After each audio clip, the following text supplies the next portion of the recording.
Oke, bismillahirrahmanirrahim. Halo guys, assalamualaikum warahmatullahi wabarakatuh. Jumpa lagi bersama kami di Marola Channel. Apa kabar semuanya? Semoga sehat selalu, panjang umur, dan diberikan sekian banyak sampai di turunan. Amin ya rabbal alamin. Dan terima kasih banyak bagi yang telah mengklik video ini. Semoga kalian semuanya masuk surga. Amin ya rabbal alamin. Guys, ini asli benar-benar panas dan bikin kuping Kapolri terbakar.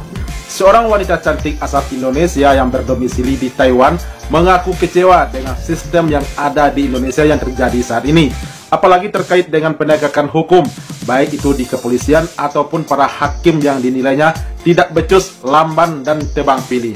Dan wanita cantik tersebut juga membandingkan kinerja polisi Konoha dengan polisi di Taiwan sungguh sangat jauh dan belum apa-apanya katanya. Waduh, ini mohon maaf ya kepada Bapak Kapolri, ini bukan hinaan atau ejekan, tetapi wanita ini adalah memberikan kritikan untuk para penegak hukum yang ada di Indonesia ini. Jadi seperti yang pernah Pak Kapolri sampaikan, bahwa siapapun yang mengkritik Kapolri, dia adalah sahabat Kapolri. Jadi oke guys, tanpa berlama-lama lagi seperti apa kemudiannya, ini dia, let's go. Nama pimpinan Polri beserta seluruh keluarga besar Polri, dari lubuk hati kami yang paling dalam kami mengajukan permohonan maaf, dan tentunya kami terus akan melakukan perbaikan terhadap hal-hal yang masih dirasakan kurang oleh Kapolri Jenderal Listio Sigit Prabowo menyampaikan permohonan maaf atas kinerja Polri sepanjang tahun 2024 yang dinilai belum memenuhi harapan masyarakat. Iya, Hal tersebut disampaikan oleh Kapolri dalam acara rilis akhir tahun 2024 di Gedung Rupatama Mabes Polri, Jakarta Selatan pada Selasa 31 Desember.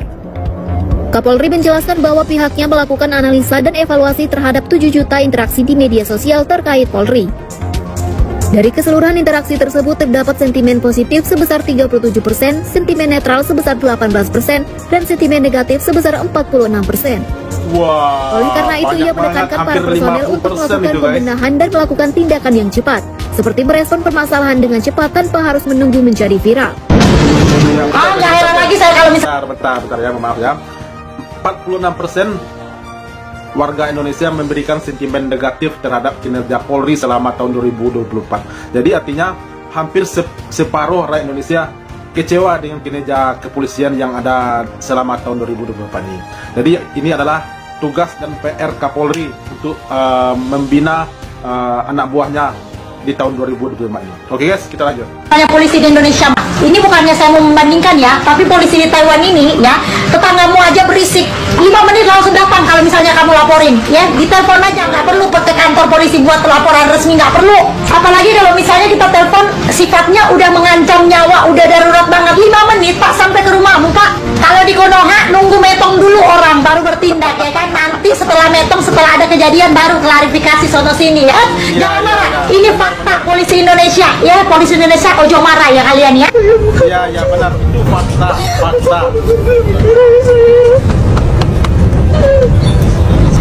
Bagi ada statement tadi mengeroyokkan, kita tuh tidak mengeroyok, padahal dari awal tuh kita sudah menyarankan persuasif waktu disakiti, tapi tiba-tiba ini kita mendengar ada statement mengeroyokkan. Aduh, merasa susah banget mencari keadilan tuh di negara ini menurut saya, karena nggak sesuai apa yang fakta yang sebenarnya terjadi.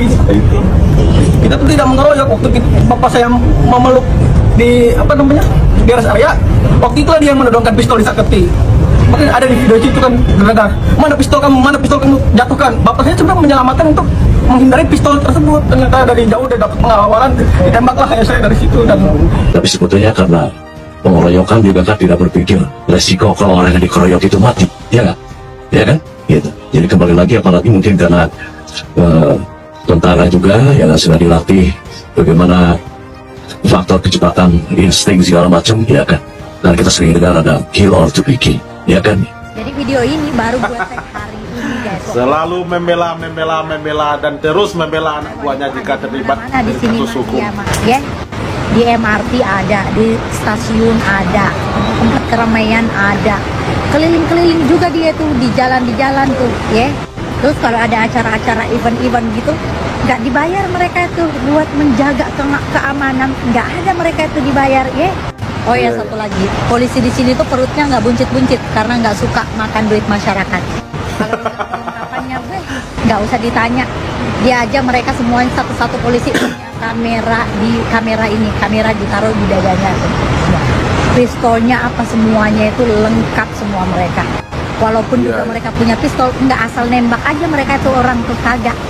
Terus mereka itu ada di mana-mana guys. Jadi pada saat masyarakat membutuhkan bantuan, tinggal telepon call centernya aja 5 menit datang. Ya Allah, nggak perlu pergi ke kantor polisi. Makanya dari dulu itu aku selalu bikin perbandingan tentang polisi di Taiwan sama Indonesia. Karena dari sistem pembuatan SIM aja ya Allah berbeda banget. Di sini kagak ada. Benar, ini fakta guys, fakta ini. Sulit orang mendapatkan SIM. Makanya polisi di Taiwan itu dihargai sama masyarakat Taiwan. Bukan ditakuti ya, mereka takut aturan, tapi mereka sangat-sangat menghargai polisi karena kinerjanya polisi di sini benar-benar bagus, anti sogok dan tulus membantu masyarakat. Iya. Contoh dong Indonesia, gimana sih Pak Kapolri? Bentar guys.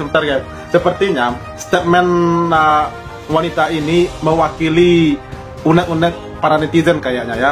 Ini apa yang disampaikan ini adalah fakta guys. Benar. Kita di negeri kita yang tercinta ini, apa-apa harus lapor dulu ke kantor polisi, minimal ke Kapolsek begitu ya. Lapor dulu, bikin laporan dulu.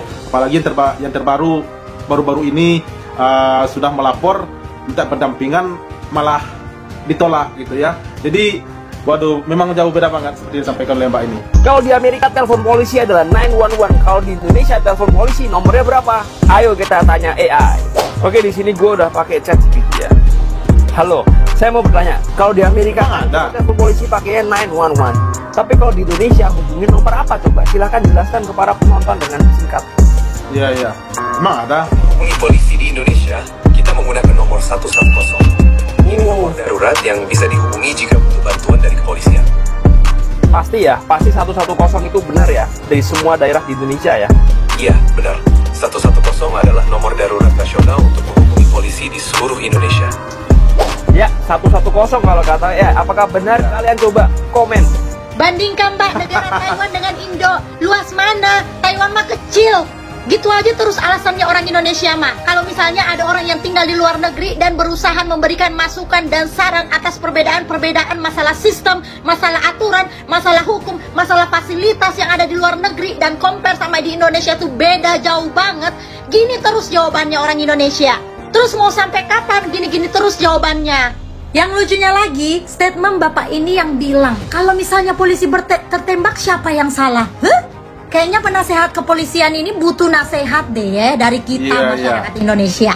Pak, anak kecil aja yang memilih cita-cita untuk menjadi polisi itu tahu juga kerjaannya polisi ya, diajarin kerjaannya polisi itu nembakin penjahat, melawan penjahat. Itu yang diajarkan ke anak-anak kecil kita. Makanya dia mau memilih mau jadi apa, mau jadi dokter untuk menolong orang sakit, mau jadi polisi untuk nangkap orang-orang jahat. Kalau misalnya polisi di Indonesia tidak sanggup mengerjakan itu, lah terus tujuannya masuk polisi apa? Emang tujuan jadi polisi buat gaya-gayaan doang? Buat jadi pahlawan-pahlawanan doang? Kayak Iya. Bukannya sebelum menjadi polisi itu harus ada pendidikan dulu. Terus di pendidikan ngapain? Nggak diajarin cara nangkap penjahat kayak gini, cara berhadapan dengan penjahat gini, kayak gitu. Nggak belajar gitu, hah? Sekarang pertanyaannya dibalik. Jadi kalau misalnya masyarakat tertembak karena tidak mendapatkan pertolongan dari kepolisian, terus salah siapa? Kenapa nggak sekalian aja Pak salahin orang yang bikin senjata, ya kan? Iya. Waduh, ini benar-benar dibikin keringat dingin ya yang dengar ya. Buzzer yang ngomong kayak gini nih. Malah dibedain gaji di sana kepolisian di luar negeri itu beda sama di Indonesia. Terus ngapain kamu mau jadi polisi di Indonesia kalau kamu tahu gajinya itu kecil, ha? Tujuan kamu apa mau jadi polisi? Sekali lagi mau gaya-gayaan. Kalau misalnya tujuan kalian itu menjadi polisi buat gaya-gayaan, kenapa nggak jadi aktor? Kalau misalnya tujuan kalian jadi polisi itu buat kaya, jadi pengusaha, jangan jadi polisi. Karena polisi, TNI itu adalah abdi negara. Harusnya kalian sebelum jadi daftar polisi juga udah tahu dong gaji polisi berapa gitu. Ngarep gitu, gaji gede. Kerja dulu yang bener, baru minta nenek gaji terus. Ini mah minta gaji terus tiap tahun dinaikin gitu. Kerja nggak bener. Intinya mah kalau misalnya pejabat-pejabat Indonesia SDM-nya ini tidak korupsi, sistem-sistemnya benar-benar dijalankan dengan baik, hukum-hukumnya tidak bisa dibeli, para hakim-hakim dan penegak hukumnya ini bekerja dengan adil, bekerja untuk seluruh masyarakat Indonesia, bukan cuma masyarakat tertentu yang punya duit. Indonesia bakal maju daripada negara-negara lain. Itu aja kuncinya.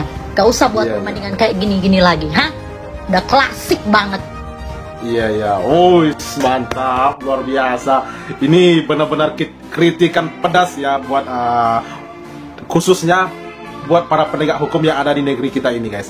Dan terutama sekali buat kepada kepolisian dan juga hakim gitu ya. Sebab ya seperti yang kita tahu semuanya, akhir-akhir ini sangat marak sekali kejadian-kejadian yang terkait dengan hukum yang tidak sesuai, yang dirasakan oleh masyarakat, yang tidak bisa dinikmati oleh masyarakat, malahan masyarakat bawah yang terlibat hukum sampai tidak mendapatkan keadilan begitu. Jadi ini benar nih, mantap apa yang disampaikan oleh Mbak Cantik ini benar semua nih. Ini semuanya terwakilkan lah pokoknya. Netizen yang budiman terwakilkan deh pokoknya semua oleh statement Mbak Cantik ini. Jadi itulah guys reaksi kita hari ini. Terima kasih banyak yang telah menonton dan sampai jumpa lagi di video berikutnya.